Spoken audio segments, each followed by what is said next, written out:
नमस्कार दोस्तों, स्वागत है आपका मेरी YouTube ID GK Labs by Pradeep Swami Hisar. तो आज का हमारा टॉपिक है हिंदी व्याकरण से। हिंदी व्याकरण में टॉपिक रहेगा रस, जो एक महत्वपूर्ण टॉपिक है। ये मैंने एक पोस्टर बनाया है, राधे राधे जय श्री श्याम, हल्के में मत लेना दोस्तों जीके लैब्स क्लास को। हल्के में मत लेना दोस्तों जीके लैब्स क्लास को, आरे की सलाह को, जीतते हुए के तजुर्बे को, धोखेबाज इंसान को कभी हल्के में मत लेना दोस्तों। तो शुरुआत करते हैं हम हमारी क्लास हिंदी व्याकरण से। जो टॉपिक है रस का, ये एक महत्वपूर्ण टॉपिक है और इसमें आई बार एग्ज़ाम में HSC के द्वारा एक क्वेश्चन या 2 क्वेश्चन पूछ लिए जाते हैं। ग्रुप डी में भी पिछले 4 पेपरों में लगातार इसमें क्वेश्चन पूछे थे रस से। तो शुरुआत करते हैं। रस किसी वाक्य को पढ़ने, लिखने और सुनने से जो आनंद का भाव प्रकट होता है उसे रस कहते हैं। रस किसे कहते हैं? किसी काव्य को पढ़ने, लिखने और सुनने से जो आनंद का भाव प्रकट होता है उसे रस कहते हैं। रस के कितने भेद हैं? 4 अंग हैं। कौन कौन से? स्थायी भाव, विभाव, अनुभाव, संचारी भाव। रस के कितने अंग हैं? 4। स्थायी भाव, विभाव, अनुभाव, संचारी भाव। स्थायी भाव क्या होता है? जो इंसान के दिल में हमेशा रहते हैं, जैसे प्यार, क्रोध, डर। विभाव वे कारण जिनसे रस जागता है। सुंदर दृश्य, किसी सुंदर दृश्य को देखकर कोई दुश्मन, विभाव जागना। अनुभव जिनसे शरीर की हरकतें होती हैं, जैसे शरीर कांपना, पसीना आना, ये अनुभव के द्वारा प्रकट होते हैं। संचारी भाव मन में उठने वाले छोटे छोटे विचारों जो शीघ्र उत्पन्न होते हैं उन्हें संचारी भाव कहते हैं। रस के प्रकार। रस के कितने प्रकार हैं? 9 प्रकार माने गए हैं। अब कितने हो गए? 11। यदि ऑप्शन में 9 आंसर आए तो 9 पे टिक लगाना है, यदि 11 आए तो 11 पे, यदि दोनों आ जाए तो दोनों में से किसी आप लगाओगे 9 पे। तो कौन कौन से रस है? श्रृंगार रस, हास्य रस, करुणा रस, वीर रस, रौद्र रस, भयानक, विभक्त रस, अद्भुत रस, शांत रस, वात्सल्य रस और भक्ति रस। इनके बारे में हम पढ़ेंगे। सबसे पहले हम पढ़ते हैं वात्सल्य रस। छोटे बालकों की तोतली बोली, उनकी सुंदर चेष्टाओं और उनकी मासूमियत को देखकर माता पिता या गुरु के मन में जो वात्सल्य स्नेह उत्पन्न होता है, उन्हें स्थायी भाव जागृत होता है, उसे वात्सल्य रस कहते हैं। उसे क्या कहते हैं? वात्सल्य रस कहते हैं। इसमें ये जो उदाहरण है ये गलत दिया हुआ है वात्सल्य रस का। इसमें आगे आएगा एक वात्सल्य रस का उदाहरण, वो करवाएंगे। भक्ति रस जब ईश्वर के प्रति अनन्य प्रेम, श्रद्धा और समर्पण का भाव मन में जागृत होता है तो उसे भक्ति रस कहते हैं। इसका स्थायी भाव देवविषयक रति है। इसमें भक्त खुद को ईश्वर के चरणों में समर्पित कर देता है। भक्ति रस में जो भक्ति की जाती है, और भक्ति रस का स्थायी भाव क्या है? रति। उदाहरण है इसमें, देखी यशोदा शिशु के मुख में सकल विषय की माया, क्षण भर को वह बनी अचेतन, हिल न सकी वह काया। देखी यशोदा शिशु के मुख में सकल विषय की माया। जब वो यशोदा मैया श्री कृष्ण के मुख में देखती है तो उसको पूरे विश्व देखने को मिलता है, तो क्षण भर वह मूर्छित हो जाती है, अचेतन हो जाती है और अपनी वह काया हिला नहीं पाती। देखी यशोदा शिशु के मुख में सकल विषय की माया, क्षण भर को वह बनी अचेतन, हिला ना सकी वह काया। तो इसमें क्या, कौन सा रस प्रकट हुआ है? भक्ति रस। आगे चलते हैं। वीर रस। वीर रस क्या होता है? युद्ध करने, कठिन कार्य करने, दान देने या दया दिखाने के लिए जब मन में उत्साह नामक स्थायी भाव जागृत होता है, किसी कार्य को करने में उत्साह दिखाई देता है, उसे वीर रस कहते हैं, उत्साह के साथ। जैसे उदाहरण है इसका, बुंदेले अरबोलों के मुंह हमने सुनी कहानी थी, खूब लड़ी मर्दानी वह तो झांसी वाली रानी थी। बुंदेले अरबोलों के मुंह हमने सुनी कहानी थी, खूब लड़ी मर्दानी वो तो झांसी वाली रानी थी। इसमें झांसी की रानी की वीरता का प्रकट करता है ये लाइनें। तो इसमें क्या हुआ? वीर रस। आगे है रौद्र रस। जब किसी व्यक्ति द्वारा अपने पूज्य गुरुजन की निंदा, देश का अपमान या शत्रु के अनुचित कार्य को देखकर मन में क्रोध नामक स्थायी भाव जागृत होता है, उसे रौद्र का रूप ले लेता है। तो वह कौन सा रूप रस होता है? रौद्र। रौद्र का स्थायी भाव क्या है? क्रोध। श्री कृष्ण के सुन वचन अर्जुन शोभ से जलने लगे, सब शील अपना भूलकर करतल युगल मलने लगे। तो इसमें उसके क्या है? श्री कृष्ण के वचनों को सुनकर अर्जुन क्या हो गए? अर्जुन में एक क्रोध प्रकट हो गया। तो इसमें कौन सा रस उत्पन्न हुआ है? क्रोध। क्रोध का क्या है? रौद्र। रौद्र रस का स्थायी भाव है क्रोध। आगे हमारा शांत रस। संसार की नश्वरता और परमात्मा की वास्तविक ज्ञान होने पर जब मन में मोह माया का त्याग होता है, और तो उसे क्या कहते हैं? शांत रस। शांत रस का स्थायी भाव है निर्वेद। तो उसे नामक स्थायी भाव जागता है तो उसे शांत रस कहते हैं। उदाहरण दोबारा से पढ़ो इसे। संसार की नश्वरता और परमात्मा की वास्तविक ज्ञान होने पर जब मन में मोह माया का त्याग होता है और निर्वेद वैराग्य नामक स्थायी भाव जागृत होता है तो उसे शांत रस कहते हैं। उदाहरण है इसका, माली आवत देख के कलियन करी पुकार, फूले फूले चुनी लियो कली हमारी बार।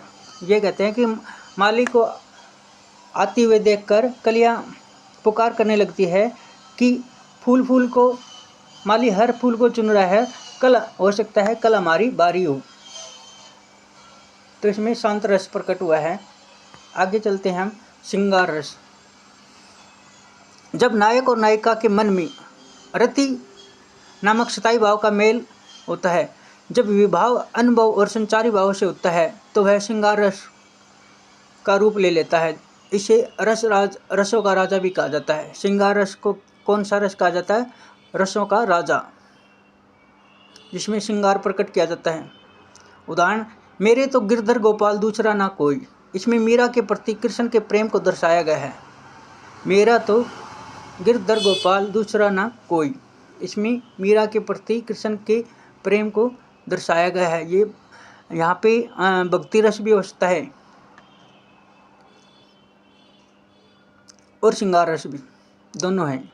हास्य रस, किसी व्यक्ति की असाधारण वेशभूषा, विकृत आकार, अटपटी बातों या अजीब चेष्टाओं को देखकर जब मन में हास्य नामक स्थायी भाव जागता है तो वह हास्य रस कहलाता है। उदाहरण, हाथी जैसी देही, गेंडे जैसी खाल, तरबूजे सी खोपड़ी, खरबूजे से गाल। इसमें क्या है? जब हम इसको पढ़ते हैं तो एक हास्य उत्पन्न होता है, हमारी हंसी आती है, तो इसको क्या कहते हैं? हास्य रस। आगे है करुण रस। करुण रस में क्या है? हमने अपने किसी प्रिय व्यक्ति के हमेशा के लिए बिछड़ जाना, अपने किसी प्रिय व्यक्ति का हमेशा के लिए बिछड़ जाना, इष्ट वस्तु के नष्ट होने या किसी बड़ी हानि के कारण जब मन में शोक उत्पन्न होता है तो उसे करुणा रस कहते हैं। उदाहरण, देखी सुदामा की दीन दशा, करुणा करके करुणा निधि रोए, पानी परात को हाथ छुयो नहीं, नैनन के जल सो पग धोए। यहाँ बहुत ही अच्छी पंक्ति कही गई है कि सुदामा की दीन दशा को देखकर करुणानिधि श्री कृष्ण भगवान पानी की प्रांत भरकर लाए।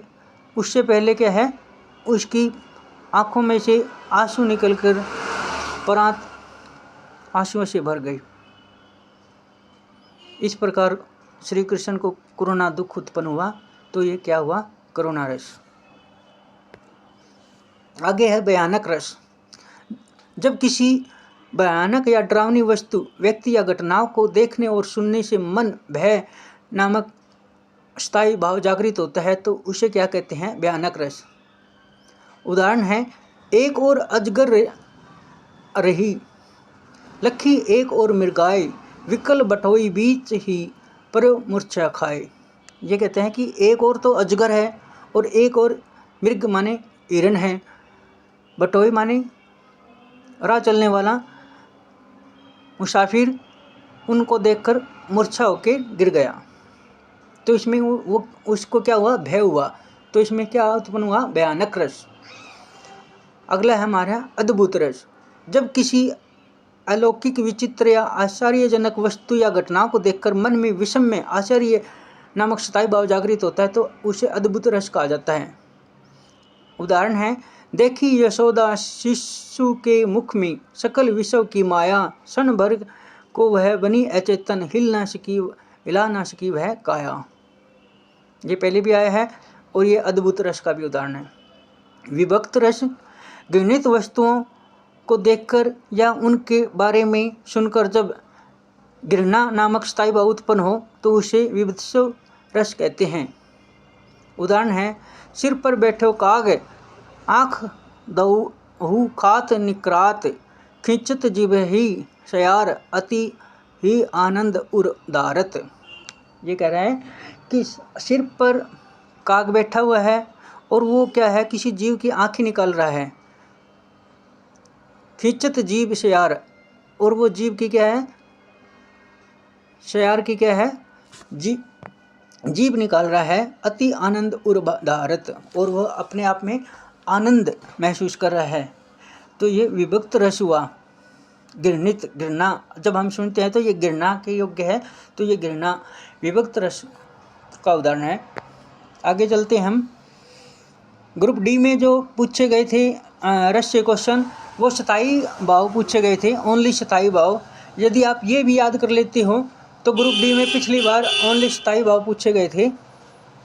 ग्रुप डी में पिछली बार ओनली स्थायी भाव पूछे गए थे। ग्रुप डी में जो पीछे एग्जाम हुआ था उसमें केवल रस के स्थायी भाव ही पूछे गए थे, और आप इसे एक बार डिटेल में भी पढ़ लेना और ये स्थायी भाव भी याद कर लेना। इनके एक या दो बार पढ़ोगे तो आप ये अच्छी तरह से याद हो जाएंगे आपके। और इसमें एक या दो क्वेश्चन हर पेपर एग्जाम में आता है। ये बहुत ही महत्वपूर्ण टॉपिक है ये हिंदी का। रस क्या है, श्रृंगार रस। श्रृंगार रस का है रति, करुणा, शोक, शांत, निर्वेद, रौद्र, क्रोध, वीर, उत्साह, हास्य, हास, भयानक, भय, विभत्स, जुगुप्सा, अद्भुत, विषम्य, वात्सल्य, वत्सलता, भक्ति, भगवत विषक, अनुराग। इस प्रकार याद करोगे, ये 2-3 बार पढ़ोगे याद हो जाएंगे। ये एक ट्रिक के माध्यम से भी मैंने समझाया है। ये ट्रिक नंबर 1 है, मीरा ने रति भर भी श्रृंगार नहीं किया, करुणा से शोक प्रकट किया। ये जो स्थायी भाव है, रस के जो स्थायी भाव है, इन पंक्तियों को याद करने से, एक एक पंक्ति को याद करने से 2-2 स्थायी भाव निकलते हैं इसमें, जिसमें रस का नाम भी है और स्थायी भाव भी है। ये ट्रिक आप याद कर लेना। ट्रिक नंबर 1 है, मीरा ने रति भर भी श्रृंगार नहीं किया, करुणा से शोक प्रकट किया। तो इसमें आया है श्रृंगार रस, रति। श्रृंगार रस का स्थायी भाव क्या है, रति। मीरा ने रति भर भी श्रृंगार नहीं किया, श्रृंगार का है रति। करुणा से क्या किया, शोक प्रकट किया, करुणा शोक, करुणा शोक श्रृंगार रति, करुणा शोक श्रृंगार रति। इस प्रकार याद करोगे आप। ट्रिक नंबर 2 है, एक वीर ने उत्साह से, क्रोध से रौद्र रूप धारण करके शांति से निर्वेद किया। यह कितनी अद्भुत और विषम्य बात है। ये सोचने की बात है। एक वीर ने उत्साह में, क्रोध में रौद्र रूप धारण करके शांति से निर्वेद किया। यह कितनी अद्भुत और विषम्य बात है। इसमें जो रस आए हैं और स्थायी भाव आए हैं वो 4 के आगे। वीर रस, वीर का क्या है? उत्साह। एक वीर ने उत्साह से, वीर उत्साह। रौद्र, रौद्र क्या बनेगा? क्रोध। रौद्र क्रोध धारण करके शांति से निर्वेद किया। शांत निर्वेद, शांत निर्वेद। यह कितनी अद्भुत और विषम्य बात है। अद्भुत विषम्य, अद्भुत विषम्य। इस प्रकार याद करोगे आप। ट्रिक नंबर 3 है, माँ ने वत्स से कहा यह आश्चर्य की बात है नहीं है। माँ ने वत्स से कहा, बेटे से कहा, यह आश्चर्य की बात नहीं है, भय जरूर होता है। विवित्सव के लिए जागना पड़ता है, मतलब जीत के लिए जागना पड़ता है। तो आश्चर्य, हास, भयानक, भय, विवित्सव, जुगुप्सा, ये क्या है? इसके स्थायी भाव है। अब एक बार दोबारा देखेंगे इसको, याद होंगे आपकी। श्रृंगारस, रति, करुणा, शोक, शांत, निर्वेद, रौद्र, क्रोध, वीर, उत्साह, हास्य, हास, भयानक, भय, विवित्सव, जुगुप्सा, अद्भुत, विषम्य, वात्सल्य, वात्सलता, भक्तिरस, भगवत विषक, अनुराग। ये आपकी याद हो गए होंगे। मैं आशा करता हूँ आपके ये अच्छी तरह से याद हुए होंगे। अब करते हैं हम कुछ महत्वपूर्ण क्वेश्चन, रस से लिए गए कुछ महत्वपूर्ण क्वेश्चन। क्वेश्चन नंबर 1 है, काव्य शास्त्रों ने रसों की संख्या कितनी मानी है? काव्य कितनी मानी है? 9। पेपर में एग्जाम में आए तो 9 ही लगाना आपको। काव्य शास्त्रों ने रसों की संख्या कितनी मानी है? 9। श्रृंगार रस का स्थायी भाव क्या है? श्रृंगार रस, रति। मीरा ने रति भर भी श्रृंगार नहीं किया, तो ये क्या आया है? रति। बी ऑप्शन इसका सही है, मीरा ने रति भर भी श्रृंगार नहीं किया। क्वेश्चन नंबर 3 है, शांत रस का स्थायी भाव क्या है? शांत निर्वेद। किसी सर्वश्रेष्ठ रस माना गया है। किसे सर्वश्रेष्ठ रस माना गया है? तो क्या किसको माना गया है? श्रृंगार रस।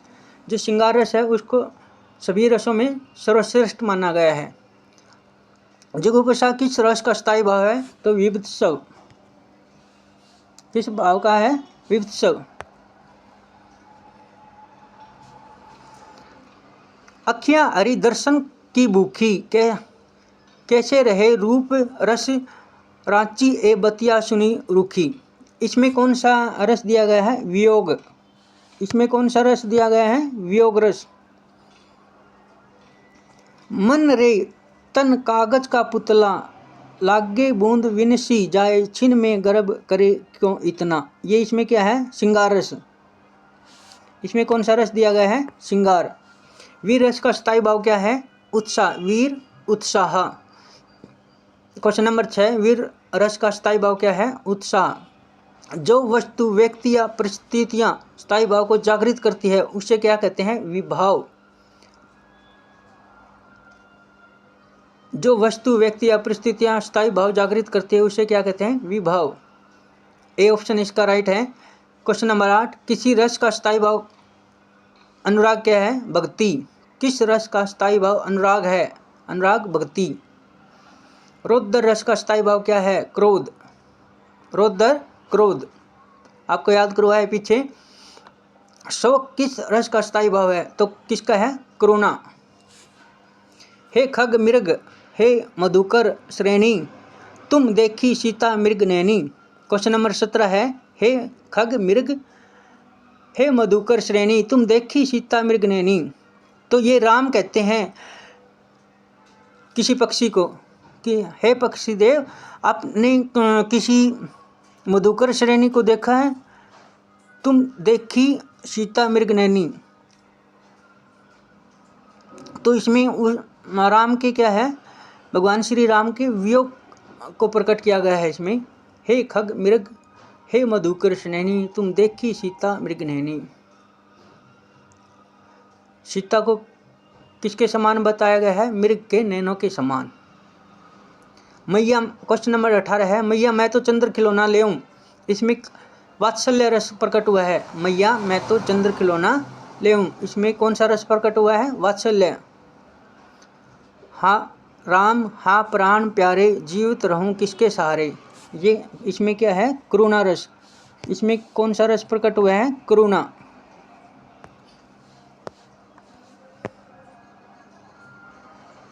आगे चलते हैं हम। क्वेश्चन नंबर 25, वीर तुम बढ़े चलो, धीर तुम बढ़े चलो, सामने पहाड़ हो, सिंह की दहाड़ हो, तुम कभी रुको नहीं, तुम कभी झुको नहीं। इसमें इन पंक्तियों में आपको दिखाई देता है कौन सा रस है? इसमें वीर रस। कौन सा रस है? वीर। जसोदा हरि पालन जुलावे, हल रावे दुलरावे महलावे, जोई सोई कुछ गावे। तो इसमें कौन सा रस प्रकट हुआ है? वात्सल्य रस। यशोदा का क्या है? पल्ले को झुलाना, उसको हिलाना और श्री कृष्ण भगवान को सुलाना। तो इसमें वात्सल्य रस का प्रकट हुआ है। क्वेश्चन नंबर 26, मैं तो गिरधर के संग जाऊं, गिरधर मेरो साचो प्रीतम, देखत रूप लुभाऊं। इसमें कौन सा रस प्रकट हुआ है? श्रृंगार। मीरा ने कहा है मैं तो गिरधर के संग जाऊं, मैं तो केवल क्या है? गिरधर के साथ में जाना चाहती हूँ। गिरधर मेरो साचो प्रीतम, गिरधर ही मेरा क्या है? सच्चा प्रेमी है। देखत रूप लुभाऊं, उसके रूप को देखकर मैं क्या है? मोहित हो जाती हूँ। तो इसमें क्या है? श्रृंगार रस प्रकट हुआ है इसमें। आगे चलते हैं हम। देखो ये इंपॉर्टेंट क्वेश्चन है इसमें। जिस क्वेश्चन नंबर 36, जिसके हृदय में कोई भाव उत्पन्न होता है उसे क्या कहते हैं? आश्चर्य। जिसके हृदय में कोई भाव उत्पन्न होता है उसे क्या कहते हैं? आश्चर्य। क्वेश्चन नंबर 33, किस भाव की परिपक्व अवस्था को रस कहा जाता है? स्थायी भाव। क्वेश्चन नंबर 34, निम्नलिखित में से कौन सा स्थायी भाव नहीं है? रति, आस, उत्सव, जड़ता। तो इसमें कौन सा है? जड़ता। निम्नलिखित में से कौन सा संचारी भाव नहीं है? हर्ष, गर्व, स्मृति, क्रोध। तो क्रोध। तो दोस्तों हम इतने ही क्वेश्चन पढ़ेंगे। आपको ये वीडियो कैसी लगी ज़रूर कमेंट करके बताना और मेरे चैनल को लाइक सब्सक्राइब भी कर देना। मैं हर रोज़ आपके लिए एक वीडियो हिंदी की लेके आऊँगा जिसमें आपको समझाया भी जाएगा और कुछ महत्वपूर्ण क्वेश्चन भी होंगे। तो आप हर रोज़ पढ़ोगे तो हो सकता है आपका ग्रुप डी या कोई और एग्ज़ाम पास हो जाए ज़रूर। जय हिंद, जय भारत, जय श्री श्याम, राधे राधे। आपका दिन शुभ रहे।